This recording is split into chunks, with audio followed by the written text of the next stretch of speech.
João Teixeira Lopes, bem-vindo. Nós estávamos a questionar a pertinência do investimento e de pensar a cultura num contexto de crise. E além disso, também referindo-me a uma pergunta colocada pelo Luís Costa de Faro, interessava perceber qual é o papel do Estado, a especificidade do papel do Estado no investimento na cultura, no apoio à cultura, e qual é a diferença também que faz esse investimento e esse papel. Em relação à primeira questão, cumprimentando todos, os que estão aqui, os que estão ali, eu diria que é muito difícil nós fazermos uma hierarquização das necessidades humanas. Claro que em altura de crise nós poderemos dizer que dar de comer é mais importante do que propiciar o acesso a uma obra de arte ou uma qualquer mensagem cultural. Mas na realidade, se nós percebermos que somos feitos de tudo isso, somos feitos de todas as realidades, somos feitos de todas as nossas necessidades e que só seremos verdadeiramente livres, emancipados, quando tivermos acesso ao mesmo tempo à comida, à cultura, à arte. Aliás, há uma canção da Marisa Monte que faz referência precisamente a tudo isso em simultâneo como sendo algo essencial para a nossa humanidade.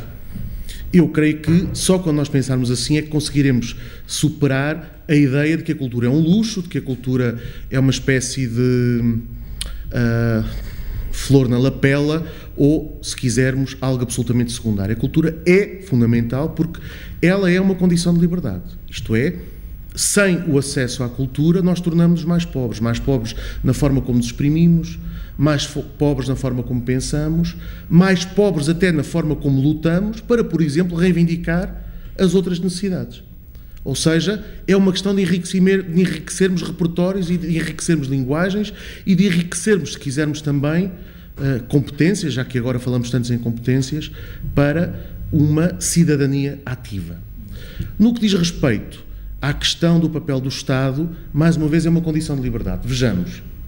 Se o Estado não tiver uma intervenção ativa, o que nós vamos ter, na verdade, é uma ditadura do mercado. Ou seja, apenas aquilo que é rentável, apenas aquilo que tem saída comercial poderá existir do ponto de vista cultural. O que quer dizer que 90% da produção cultural contemporânea, no que diz respeito ao cinema, à literatura, à dança, ao teatro, ao novo circo, e poderia multiplicar os exemplos, não existiria. E todos nós seríamos muito mais pobres por causa disso. E temos ou não temos o direito, nós, de usufruir, nós todos, de usufruirmos desses bens culturais? E têm também os criadores direito ou não de os produzir? Claro que têm. E, na verdade, como é que nós poderemos escolher, se não perante a diversidade? Se eu só tiver obras culturais que são, na verdade, rentabilizadas pelo mercado e que se regem por esses padrões, eu não terei verdadeira liberdade de escolha, porque elas estão condicionadas a uma determinada formatação que as vai uniformizar de alguma maneira. Por isso mesmo, para haver liberdade, isto é, para haver opção, escolha alternativa, eu devo ter o direito de poder aceder a todas as formas de expressão cultural e os criadores devem ter o direito de poder criar como muito bem entendem. Ou seja, o apoio à cultura serve precisamente como uma condição de liberdade. Há uma pergunta que está ligada a isto que vem sendo dito, que tem a ver com os apoios à criação e também com o estatuto dos criadores e com as formas de proteção social que os criadores podem ter. A pergunta é colocada pela Mariana Tengner Barros e pela Francisca Santos e é esta: como é por todos sabido, o Estado não investe neste setor, os circuitos de apresentação de trabalhos não são suficientemente eficazes de maneira a poderem abarcar a maioria das necessidades dos projetos, nem existem suficientes espaços de acolhimento para a criação, para a experimentação e para a reflexão artística. Ou seja, não existe uma política que promova o diálogo entre o poder local, central, teatros, estabelecimentos de ensino, artistas individuais, e isto coloca também a ligação entre a cultura, a educação, o desenvolvimento, etc. Não sei se, Catarina, queres começar por reagir. Há uma parte que provavelmente o Bruno falará melhor do que eu, especificamente sobre o estatuto profissional nesta área. Mas há outra coisa que tem muito ligado ao trabalho que eu tenho feito na plateia, que é uma ação de profissionais de artes cênicas e que tem a ver com o tipo de apoio e articulação que há à criação. E aí, em Portugal, temos um sistema algo estranho que usa designações como Teatro Nacional, Teatro Municipal, Auditório Municipal, Centro Cultural, mas em que não há nada que nos diga qual é a missão de cada um desses espaços. E como não há nada que nos diga qual é a missão de cada um desses espaços, isto é mais ou menos casuístico. E depende muito dos sítios, depende do diretor, não há concursos para os cargos, não há programas, não há nenhum tipo de objetivos que depois se possa ver se foram cumpridos ou não, e porque não, muitas vezes os objetivos não se conseguiram cumprir, não significa que o projeto tenha sido mau, pode ter que ser reanalisado, etc. Mas a avaliação, que é uma coisa bastante boa que existe nestas coisas, está a resultar ou não, para se conversar sobre ela, não existe porque não existe sequer, para começar, uma definição de qual é o serviço específico que cada um destes instrumentos, destes investimentos do Estado representa na criação, e são investimentos consideráveis e são vários pelo país, felizmente, e temos bastante mais. Portanto, era preciso definir isso. É essa definição do que é um teatro nacional, do que é um centro cultural, do que é um teatro municipal, que pode articular o poder central e o poder local e pode fazer com que a circulação tenha sentido, e a circulação é essencial à sobrevivência dos projetos artísticos, tanto do ponto de vista artístico, pelo confronto com públicos, pela repetição, etc., e também do ponto de vista financeiro, para haver mais parceiros que pagam a obra. Por outro lado, há também um problema da adequação dos espaços ao que se faz.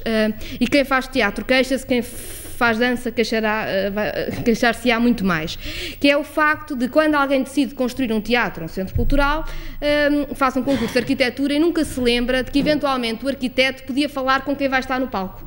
Nunca se conversa com quem vai ganhar tendinites nos palcos, nunca se conversa com quem vai ter que pôr luzes em varas inexistentes, nunca se conversa com quem vai ter que espacializar som em salas com acústicas impossíveis. E, portanto, isso é também outro problema.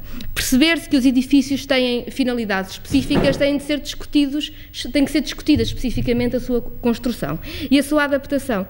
Os espaços são muito mal aproveitados, porque há muitos espaços que só servem para um tipo específico de coisa e para mais nada, porque não foi discutida a maneira como eles podiam ser construídos. Agora que já estão construídos, podem ser remodelados, podem usar equipamentos, não sei, mas é preciso fazer essa conversa, e eu acho que essa mobilidade de espaços passa muito por aí. Pensar os espaços juntamente com quem os usa e ter missões de serviço público para os equipamentos culturais do Estado central e local. Catarina, deixa-me só fazer uma pergunta. A sensação que eu tenho é que aí também é uma questão de cultura, de falta de cultura democrática. Muita. Não se fala com as pessoas que vão usar os equipamentos, não se fala com as pessoas a quem pode interessar. Claro. Ou seja, não se fala, decide-se e faz porque fica bem. Dizer que no programa desse ano se construiu. Nem se pensa muitas vezes na programação que os próprios espaços vão ter. É uma espécie de fontismo cultural, não é? Ou seja, Fontes Pereira de Mel aplicada à cultura.